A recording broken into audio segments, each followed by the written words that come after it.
Con Petro, la mayor organización indígena del Cauca multiplicó la contratación estatal como nunca antes. Como revela una investigación de La Silla Vacía, han sido 374.000 millones de pesos en 4 años. Es 4 veces más de lo que les dio Duque.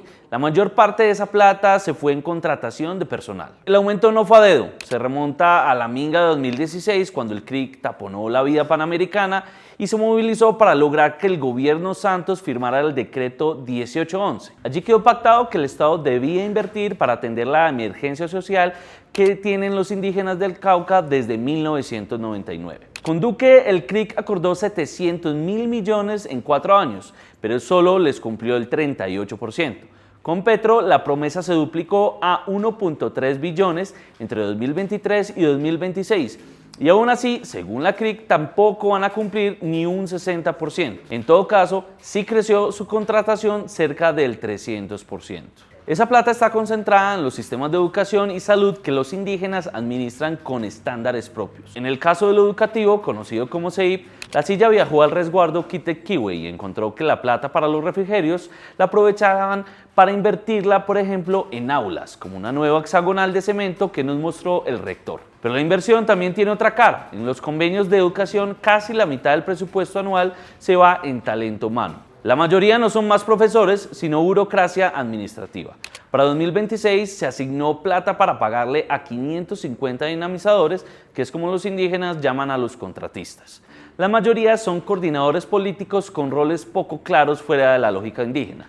Algunos ganan 4.3 millones de pesos, otros 6.5 millones y otros hasta 7.3 millones. En el de salud, conocido como CISPI, pasa algo parecido. En Coconuco, un resguardo de pura C, el sistema tiene dinamizadores, que son auxiliares de enfermería que visitan casa a casa, sabedores ancestrales, coordinadores políticos y personal administrativo. Pero el aumento más visible en todo el sistema es la contratación de personal político organizativo. Solo en 2025 fueron más de 17.000 millones, casi el doble del año anterior. Todo eso ocurre con una opacidad. El CRIC se negó a entregarle a La Silla indicadores de impacto. Para la oposición, esto es mermelada para alquilar indígenas en marchas a favor del gobierno. Esto lo niega rotundamente un consejero del CRIC con el que habló La Silla. Dice que son derechos ganados y advierte que si el gobierno Petro o un eventual gobierno de Cepeda y Quilpué, que es líder del CRIC, no les cumplen, también les taparán la Panamericana. Petro encontró el vehículo para hacer campaña y mantener su agenda cuando salga del poder. Su apuesta es dejar andando una constituyente que siga moviendo su proyecto político, sea quien sea su sucesor.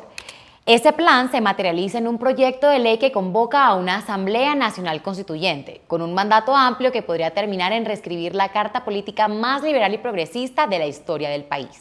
Que son 5 millones de firmas para entregarle al Congreso de la República el nuevo elegido el día de mi último discurso como presidente de la República, el 20 de julio de este año.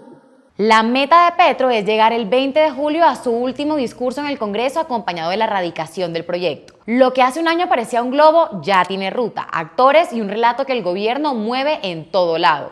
Aunque la iniciativa es presentada como ciudadana, la promueve un comité donde están las manos que mueven la calle para el gobierno. Ahí están FECODE, la CUT, líderes como el exministro Carlos Rosero y Armando Custodio Wourillú, quien además de ser el vocero es contratista de presidencia. La independencia es solo formal. El propio Petro ha usado sus redes para pedir donaciones a la cuenta que financia la recolección de firmas. El proyecto plantea una asamblea de 125 delegados con un diseño a medida. 10 cupos son para comunidades indígenas, 10 para afros y 10 para campesinos, además de 16 para la circunscripción de paz. Son grupos que hoy caminan de la mano con el petrismo y que le garantizarían enorme influencia desigual. ¿Qué podría cambiar esta constituyente? La respuesta es todo. En el proyecto no tiene límites, ni siquiera la reelección. Se mencionan temas tan sensibles como salud, educación, la independencia del Banco de la República y hasta darle superpoderes al presidente para que se salte al Congreso si hay un bloqueo institucional. Todo eso aparece en el proyecto de ley y en los múltiples trinos en los que Petro amplía su idea de cambio, aunque en plaza pública dice que solo busca agregar 2 capítulos a la Constitución. Para que la radicación del 20 de julio sea posible, el comité debe recoger un poco más de 2 millones de firmas válidas. Petro pidió 5 millones para entrar con un mensaje de fuerza. Si logran las firmas, el proyecto debe superar grandes obstáculos como un nuevo Congreso fragmentado, la revisión de la Corte Constitucional y la exigencia de una votación de cerca de 13 millones de personas por el sí. Gane quien gane en 2026, tendrá que gobernar bajo la sombra de un Petro que activa una agenda paralela para reabrir los pilares de la Constitución del 91. Incluso si es Iván Cepeda, quien ha sido ambiguo en el tema para no chocar con el presidente. La constituyente no es una reforma pendiente, es el plan de retiro de un presidente que no parece pensar en irse aún a escribir sus memorias. Así fue la jugada de Paloma Valencia que volteó el debate más incómodo en el Congreso. El 27 de noviembre de 2018 el Senado ardía. El país entero miraba el debate más duro del caso de Odebrecht, la constructora brasileña que había repartido sobornos a políticos y campañas, y cuyo rastro tocaba al uribismo, al santismo y al grupo aval de Luis Carlos Sarmiento Angulo. El centro del huracán era el entonces fiscal Néstor Humberto Martínez. Llegaba cuestionado por los audios de Jorge Enrique Pizano, el supervisor del consorcio Ruta del Sol, muerto semanas atrás. En esas grabaciones se revelaba que el exabogado del Grupo Aval conocía de las irregularidades de Odebrecht desde 2015. Unas huevas. Esto es una coima, marica. Los citantes Jorge Robledo, Gustavo Petro y Angélica Lozano ya habían hablado. El fiscal también. Eran las 11 de la noche y el debate estaba en su punto más crítico cuando entró en escena Paloma Valencia. Primero defendió al Grupo Aval sin mencionar que ese mismo año la organización de Luis Carlos Sarmiento había aportado 2.450 millones a su partido. Me refiero al Grupo Aval, que les debe dar felicidad dañarlo, porque genera 80.000 empleos en este país, porque paga 2.7 billones de pesos en impuestos en este país. Luego soltó la bomba. Yo quiero que el Congreso de la República, como todos los televidentes, tengan oportunidad de ver este interesante video. En pantalla aparecieron 3 minutos de Petro recibiendo fajos de billetes. No tenía ninguna relación con Odebrecht ni con el fiscal, pero sirvió para romper la temperatura del debate y desviar la atención sobre el fiscal. Ahora todos hablaban del Petrovideo. La plenaria se terminó abruptamente por orden de Eduardo Pulgar, quien años después sería condenado por corrupción. Se levanta la sesión y se convoca para mañana a las 2 de la tarde. Cuando la Corte Suprema inició la investigación contra Petro por el video, vino un mar de contradicciones de la senadora. Porque nos llegó antes, aquí en la mitad de este debate, un video que sí les quiero presentar. Valencia aceptó que lo dicho en el Congreso fue mentira. El video le llegó antes del debate y lo usó premeditadamente escogiendo el fragmento que mostró. Al día de hoy se ha negado a decir quién le entregó el video. Valencia se excusa diciendo que era periodista y abogada y que estaba protegiendo a su fuente. Razones que no supo explicar ante la Corte. Pero 2 congresistas del Centro Democrático le dijeron a La Silla que el video lo entregó el propio Néstor Humberto Martínez, quien esa noche pasó de cuestionado a investigador. Él lo negó, Paloma evitó responder y el secreto sigue guardado. Y la Corte Suprema, al archivar el caso contra Petro, dejó claro que el origen de la plata en bolsas era legal y se usó para campañas en 2005 y 2006. Aunque hoy Paloma dice que nunca ha defendido ilegalidades, varios de los que blindó esa noche terminaron condenados o en juicio. Tenemos la radiografía oculta de las encuestas.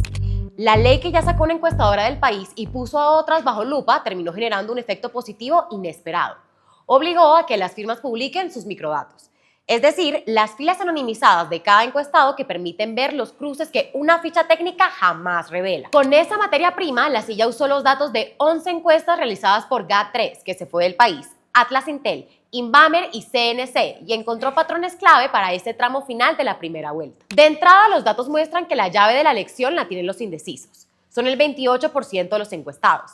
Aquí caben quienes no responden, dicen ninguno, no sabe o se van al blanco, y quienes pueden inclinar la balanza hacia cualquier lado. El terreno joven inclina la balanza hacia Cepeda, que concentra 1/3 del voto menor de 34 años. Pero esa misma franja es la más volátil y otro tercio aún no se define. La lupa sobre el género de los encuestados también es reveladora. 6 de cada 10 mujeres están sin decidir. Ni siquiera la identidad de Paloma Valencia tiene tracción automática. Entre quienes ya tomaron posesión, Abelardo la supera en intención femenina pese a sus salidas machistas, 26% frente a 21%. Quien sí tiene un voto muy femenino a su lado es Claudia López. El 79% de su voto lo comprenden las mujeres, muy lejos del resto. Otro dato es la transferencia de votos entre primera y segunda vuelta.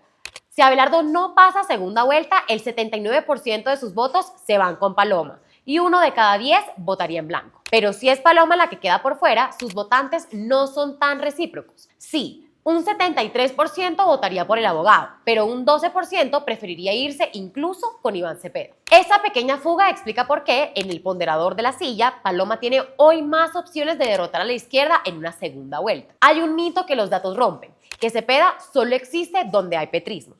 Al cruzar la aprobación del gobierno Petro con la intención de voto, vimos que el 70% de los petristas están con él, pero hay un grupo que todavía duda o que incluso votaría por Paloma para frenar a Abelardo. Las regiones completan el mapa. Pacífico y Caribe mantienen su histórica inclinación hacia la izquierda.